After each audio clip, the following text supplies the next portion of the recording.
এটা গণ আন্দোলন। এই গণ আন্দোলনকে ম্যাডাম বেশি চোখ রাঙাবেন না। এই গণ আন্দোলনের সামনে অনেক বড় থেকে বড় নেতা নেত্রী তারা ফিকে হয়ে গেছে। গদি কিছু সময়ের জন্য থাকে, পদ কিছু সময়ের জন্য থাকে, খুব বেশি দিনের জন্য থাকে না। কিন্তু যা করবেন একটু ভাবনা চিন্তা করে করবেন, কারণ ভবিষ্যতে এর জবাব কিন্তু মানুষকে দিতে হবে। গতকাল সোনারপুর দক্ষিণের বিধায়ক লাভলি মৈত্র তিনি তৃণমূলের বিক্ষোভ মঞ্চ থেকে নাম করে সুজন চক্রবর্তী, সায়ন ব্যানার্জি 2011 সালে বদল হয়েছে, 2024-এর মধ্যে বদলাও হবে, এ তো সোজা ক্রিমিনাল ইন্টিমিডেশন, সরাসরি ক্রিমিনালি থ্রেট। উনি প্রভোক করছেন, প্ররোচনামূলক বক্তব্য দিচ্ছেন, ইনস্টিগেট করছেন সামনে যারা বসে আছে। এমএলএ তিনি দাঁড়িয়ে দাঁড়িয়ে ক্রিমিনাল ইন্টিমিডেশনের কাজ করছেন। থানা ঢিলছোড়া দূরত্বে। আমরা তো ভেবেছিলাম থানা সুমোটো অ্যাকশন নেবে, থানা অবধি আমাদেরকে আসতে হবে, এ তো অনভিপ্রেত। আমরা তো বুঝতে পারিনি যে থানা অবধি আমাদেরকে আসতে হবে।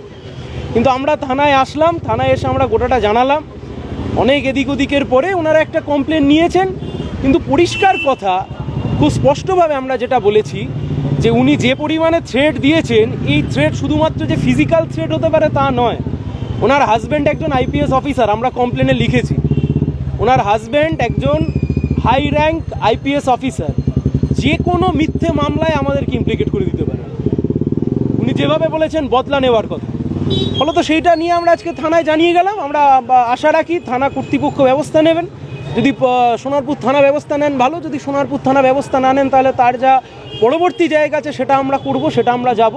কিন্তু একটা কথা খুব পরিষ্কার, সোনারপুর থানা থেকে ঢিলছোড়া দূরত্বে এমএলএ দাঁড়িয়ে থ্রেট করছেন যে এবছরের মধ্যে বদলা হবে। কি মিন করতে চাইছেন? কি বদলা হবে?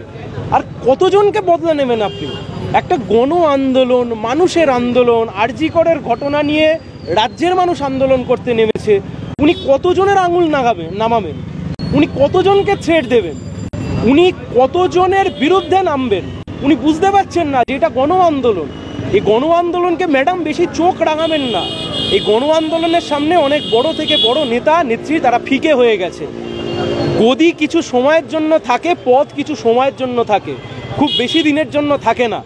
কিন্তু যা করবেন একটু ভাবনা চিন্তা করে করবেন, কারণ ভবিষ্যতে এর জবাব কিন্তু মানুষকে দিতে হবে।